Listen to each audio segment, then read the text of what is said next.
میں نے سورہ توبہ کی آخری 2 آیت کے بہت کچھ فائدے بتائے تھے۔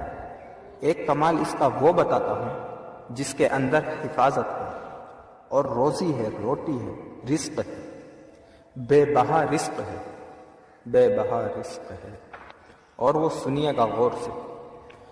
میں یہ محدثین کی روایت کے ساتھ فقہا کی میں آپ کو ایک واقعہ بیان کر رہا ہوں، اسی کے ساتھ ہی یہ واقعہ ہے، اسی کی یہ فضیلت ہے اور اسی کے اندر اس کا فائدہ ہے۔ ذرا غور سے سنیں۔ واقعہ یہ تھا، ایک صاحب کہتے ہیں کہ میں بہت مالدار تھا، بہت مالدار، اور میرا بہت بڑا کاروبار تھا، بہت بڑے بزنس مین تھے۔ میرے پاس ایک باندی آئی، مجھے اس سے بہت محبت ہو گئی، حتیٰ کہ اس کی محبت میں اپنے کاروبار کو بھول گئے، سب کچھ بھول گئے۔ اس کی محبت میں سب کچھ اس قدر بھولا کہ آہستہ آہستہ میرا کاروبار نیچے جانا شروع ہو گیا، اور نیچے جاتے جاتے جاتے میری ہر چیز ختم ہو گئی، حتیٰ کہ میں اپنے گھر کو بیچنے لگ گیا، گھر کی چیزیں اٹھا اٹھا کر بیچنے لگ گیا۔ پھر یہاں تک کہ ایک دن آیا کہ وہ سب چیزیں ختم ہو گئیں اور میں نے گھر کے ملبے کو بیچنا شروع کر دیا۔ اینٹیں ہیں، فلاں چیزیں ہیں، فلاں چیزیں ہیں، وغیرہ وغیرہ، توڑ توڑ کے پورا گھر بیچ دیا۔ میں نے اپنا گھر اتنا باقی رکھا کہ بس مجھے سر چھپانے کی جگہ باقی رہی۔ زچگی کا وقت تھا۔ میری بیوی نے مجھے کہا، کہیں سے گوشت لے آ، کہیں سے شہد لے آ، کہیں سے آٹا لے آ، میری ضرورت ہے۔ اور میں بیوی کو حسرت کی نظر سے دیکھ رہا تھا۔ میرے پاس کچھ نہیں تھا۔ میں اسی کی محبت میں، اسی باندھی کے عشق میں، اس میں تو میں سب کچھ ختم کر چکا تھا، سب لٹا بیٹھا تھا۔ پھرتے ہیں میر خوار کوئی پوچھتا نہیں، پھرتے ہیں میر خوار کوئی پوچھتا نہیں، اس عاشقی میں عزت سادات بھی گئی۔ سب کچھ ختم، اور پتہ نہیں میرے دل میں کیا آیا، میں گھر سے نکلا گھر سے، اور میرے اندر ایک کیفیت آئی کہ میں اس گھر میں اس وقت تک نہیں گھسوں گا جب تک میں اپنی بیوی کے لیے کچھ کر نہ لوں۔ بس میرے اندر یہ کیفیت آئی اور میں گھر سے نکلا۔ میری کوئی منزل نہیں تھی۔ ایک شہر میں گیا، اس سے اگلے شہر میں گیا، اس سے اگلے شہر میں گیا، مہینوں کا سفر کر کے ایک جگہ گیا۔ ایک جگہ جا کر میں نے مزدوری کرنا شروع کر دی۔ کہا کہ میں ایک مالک کے گھر گیا، اس کا گارا اٹھانا تھا، اینٹیں بنانی تھی، گارا اٹھانا تھا، اینٹیں بنانی تھی، اس کے گھر کا کام کرنا تھا۔ پر تھا کوئی درویش، ایسے دیکھ کے مجھے کہنے لگا، بیوی کو گوشت، شہد، آٹا تو دے آتا، ایسے ہی چھوڑ کے آ گیا۔ اچھا، اللہ پاک تیری حفاظت کرے گا، تو ایسا کر، تو لقد جاءکم پڑھتے رہنا، تیرے کام بن جائیں گے۔ کہا کہ اس کی بات سے مجھے جھٹکا لگا کہ یہ بیوی والا واقعہ، یہ آٹے والا واقعہ، یہ گوشت والا واقعہ تو صرف مجھے پتا ہے، اور میں اپنی بیوی کی ضروریات میں مارا ہوا ہوں، تھکا ہوا ہوں، اس کو کیسے خبر ہے؟ اس کو تو پتہ نہیں۔ اس کی اس بات نے مجھے چونکا دیا، ہلا دیا۔ میں نے مزدوری کی، چلا آیا۔ پھر میں کبھی کبھی یہ پڑھتا رہتا تھا، اس کی بات یاد آتی تو میں پڑھتا رہتا۔ سال ہا سال گزرتے گئے۔ ایک روایت میں یہ واقعہ صرف بغیر لقد جاءکم کے ہے، ایک روایت میں، روایت حدیث کی نہیں ہے، واقعہ کی روایت ہے۔ ایک روایت میں سورہ توبہ کے ساتھ ہے۔ کہنے لگے، حالات گزرتے گئے، دن رات گزرتے سال ہا سال گزر گئے، 30 سال گزر گئے، اور میں مالدار ہو گیا، بہت مالدار ہو گیا۔ میرے جی میں آیا کہ اپنی زندگی کا وقت اپنے وطن میں جا کے گزاروں۔ بوڑھا ہو گیا تھا۔ میں آیا تو راستے میں مجھے قزاق ملے، ڈاکو ملے، اور انہوں نے میرا سب کچھ چھین لیا۔ میرے اوپر صرف تن پہ کپڑے تھے، میرا سب کچھ ختم ہو گیا۔ میں پھر وہی فقیر کا فقیر، خالی کا خالی۔ اور ایک جگہ کھڑے ہو کے میں نے ایک بندے سے فریاد کی، ایک قافلہ جا رہا تھا، مجھے فلاں شہر پہنچا دو گے؟ میں اس شہر کا رہنے والا ہوں۔ واسطی، بعض لوگ نا اپنے نام کے ساتھ واسطی لکھتے ہیں۔ وسط کا رہنے والا ہوں، کیا مجھے وہاں پہنچا دو گے؟ کہنے لگے ہاں۔ اس شہر میں پہنچایا۔ میں ایسے اندازوں سے تلاش کرتے کرتے اپنے گھر پر پہنچا۔ سنیں تدبیر اور تقدیر کا نظام۔ اب تقدیر کا نظام شروع ہو رہا ہے، اب ذرا سنبھل کے بیٹھیے گا۔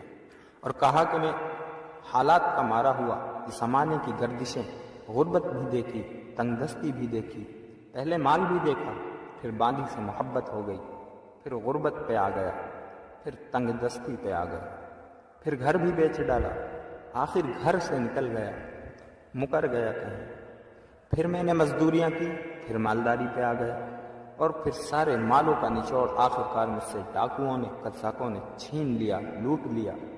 پھر میں نے آخری عمر کی غربت اور تنگ دستی دیکھی۔ اب انہی زندگی کی کیفیت میں بیوی مر گئی ہوگی، وہ بچہ پتہ نہیں پیدا ہوا ہوگا یا نہیں ہوا ہوگا، نہ معلوم کیا حال ہوا ہوگا، کیا واقعات ہوں گے۔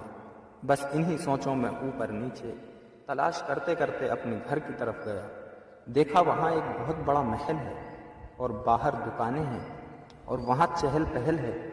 حیران ہوا، لگتا ہے میرا مکان بک گیا۔ وہ بہت بڑی حویلی تھی، وہ بک گیا، کسی مالدار نے یا وزیر نے لے لیا اور اس نے اپنا گھر بنا لیا۔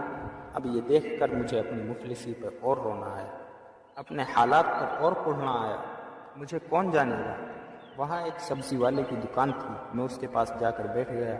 اس نے دیکھا اور کہا کہ کوئی پردیسی نظر آتے ہیں۔ ہاں پردیسی ہوں۔ یہ گھر کس کا ہے؟ اس نے کہا مامون کی دایا کا گھر ہے۔ اچھا، وہ زندہ ہے؟ ہاں۔ کہنے لگا اس کی کوئی اولاد بھی ہے؟ کہنے لگا ایک بیٹا ہے۔ کہنے لگا وہ کون ہے؟ کہا وہ مامون رشید کا خزانچی ہے۔ وہ کہاں ہے؟ کہا حویلی کے اندر ہے، چلے جائیں، آپ ملنا چاہتے ہیں؟ ہاں ملنا چاہتا ہوں۔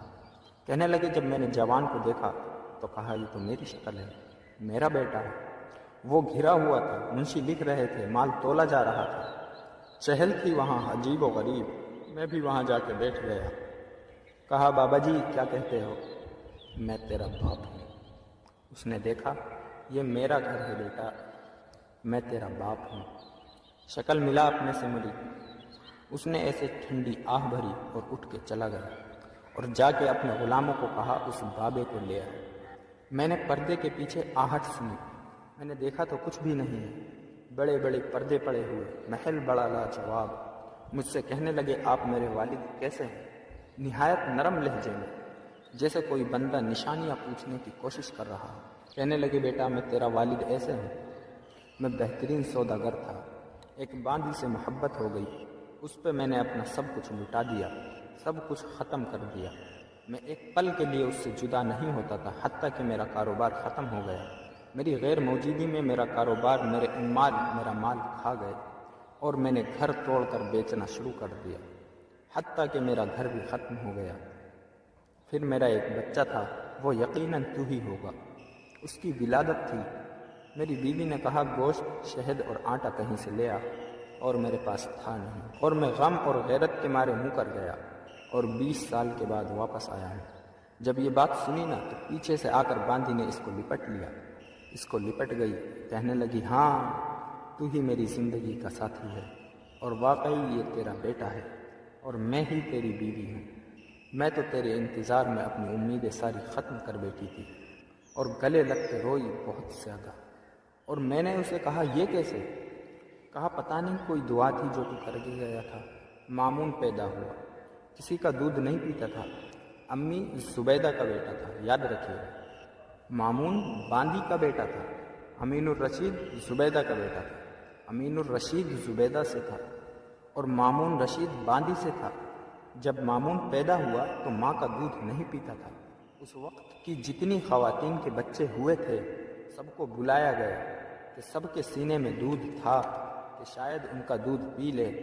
اس نے کسی کا دودھ نہیں پیا۔ دعائیں کام آ رہی ہیں، ذرا غور سے سنیے گا۔ تقدیر غالب ہو رہی ہے، اس میں روزی ہے، اس میں حفاظت ہے، اس آیت میں برکت ہے، اس آیت میں کفایت ہے، اس آیت میں کفالت ہے، اس آیت میں غیبی نظام وابستہ ہے، غیبی نظام ہے اس آیت میں۔ امید ہے کہ آپ نے پچھلے درس سے اب تک اس آیت کو یاد کر لیا ہوگا۔ جن کو یاد نہیں اور جن کو میری طرح یاد ہے، میں بھی زیر زبر ٹھیک کروں اور آپ بھی زیر زبر ٹھیک کریں۔ امید ہے آپ نے یاد کر لیا ہوگا۔ اور کہا کہ پھر مجھے بلایا گیا اور کہا جب میں نے مامون کو دودھ پلایا تو مامون نے دودھ پینا شروع کر دیا۔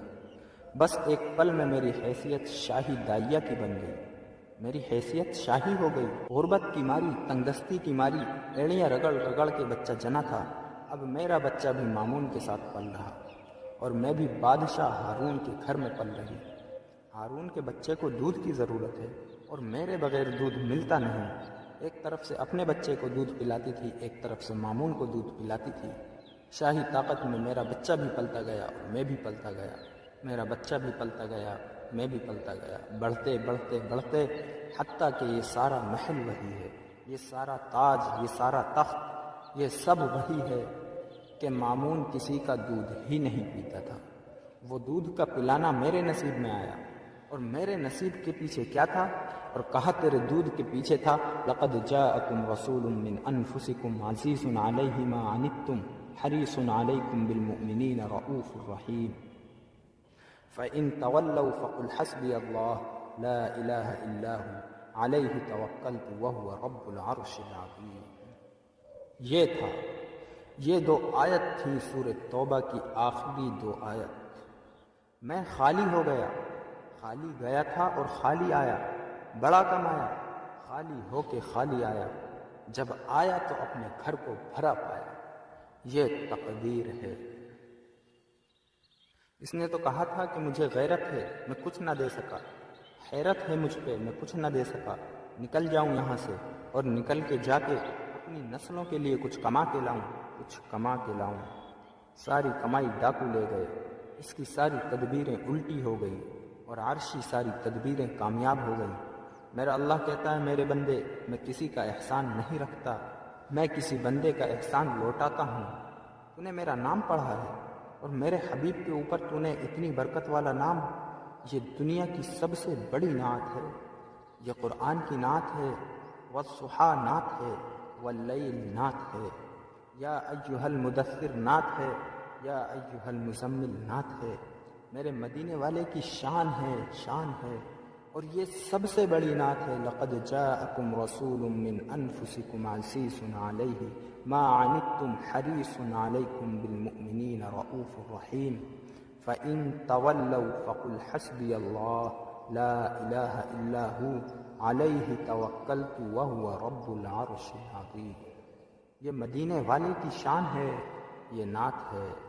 اس سے نسلوں میں رزق ملتا ہے، نسلوں میں برکتیں ملتی ہیں، اور نسلوں سے فقر مٹتا ہے، فاقے مٹتے ہیں، غربت اور تنگ